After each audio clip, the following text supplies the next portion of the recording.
Bueno, pois imos intentar coñecer algo máis. Acabamos de falar disto, de que o xerador non estaba arriba, senón que estaba abaixo. Non temos nin idea. Imos intentar coñecer un pouco este mundo por dentro. E para iso falamos con Daniel Couceiro, que é enxeñeiro. Daniel, moi boas tardes. Hola, boas tardes. E imos ir rapidamente, Daniel, porque tampouco queremos profundizar moito, sabemos que é moi complexo, pero imos empezar polo básico. Daniel, que é un aeroxerador e como é por dentro? Pois un aeroxerador, ao final, é unha máquina que é capaz de convertir a velocidade, a forza do vento en electricidade. Eso é basicamente.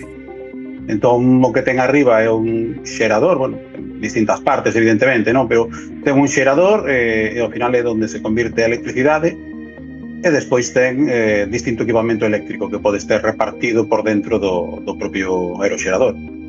Claro, Daniel, e que medidas de seguridade teñen estes eólicos?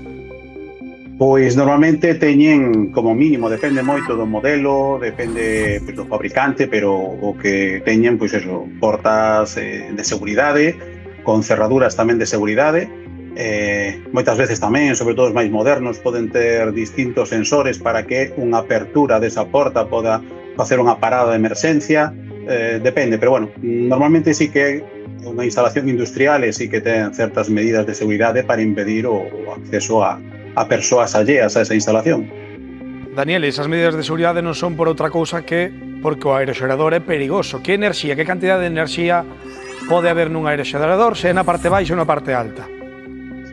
Pois aquí máis que enerxía o que estaríamos falando é de tensión, non? Que tensión?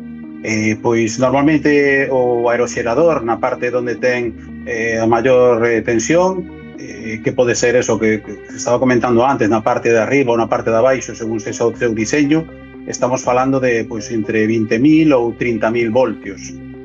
Claro, nos nas nosas casas temos 230 voltios, entonces a diferencia é moi grande. Ao final, o maior perigo cando se fala dunha electrocución é canta máis tensión, pois máis facilidade ten a electricidade para percorrer o corpo, que ao final é o que pode causar ese desenlace fatal. Daniel, acabamos de falar do caso de Gibran, este mozo de 23 anos, que faleceu por unha descarga eléctrica dentro de un eólico. Falan que ele entrou por unha reixa e queremos saber que función ten esa reixa pola que entrou.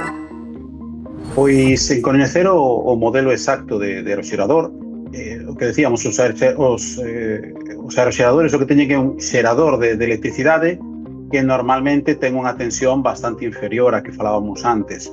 E despois, dentro do propio aeroxerador, o que tes é un transformador, non? Ese transformador o que fai é subir a tensión, porque a electricidade, para disminuir as pérdidas, normalmente elevase de tensión.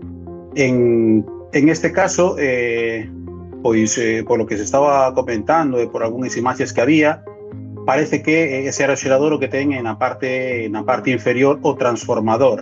Normalmente, cando temos un transformador, temos pois eso, calor e necesitamos evacuar ese calor. Posiblemente esa entrada que veíamos, esa reixa, sería fora de ventilación. Pero depende do modelo. Non todos os aeroxeradores en esas zonas teñen esas entradas, esas ventilacións. Daniel, falamos neste caso dunha desgraza. Fora desta desgraza, por suposto que sí, entendemos que non só haber este tipo de accidentes, por fortuna, que as medidas de seguridade se cumpren, non? Nos parques eólicos e demais.